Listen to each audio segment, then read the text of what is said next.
আজকাল একটা বিষয় নিয়ে অনেক তর্ক হচ্ছে। শুভেন্দু অধিকারী তার বয়সে ছোট যোগীজিকে প্রণাম করেছে, এটা কি ঠিক? চলুন দেখি শাস্ত্র কি বলে। প্রথমেই দেখি মনুস্মৃতি কি বলছে। শুধু বয়স বেশি হলেই কেউ বড় হয় না।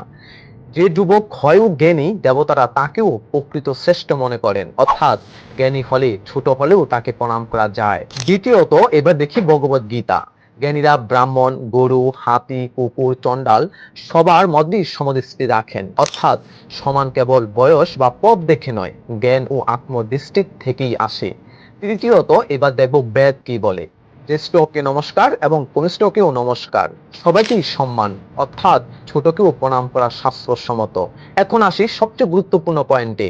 যাকে প্রণাম করা হয়েছে তিনি একজন সন্ন্যাসী। শাস্ত্র অনুযায়ী সন্ন্যাসী মানে তিনি সংসার, অহংকার, পরিচয় সব ছেড়ে দিয়েছেন। তাই তিনি আধ্যাত্মিকভাবে শ্রেষ্ঠ অবস্থানে। সে ছোট হোক বা বড়, সন্ন্যাসীকে প্রণাম করা কখনোই দোষের নয়, বরং শাস্ত্রসম্মত সম্মান। যেখানে জ্ঞান সেখানে সম্মান, এই শিক্ষাই আমাদের শাস্ত্র দেয়। তাই এমন ঘটনাকে ভুলভাবে না দেখে শাস্ত্রের আলোকে বিচার করাই শাস্ত্রসম্মত এবং উচিত। নম সনাতন।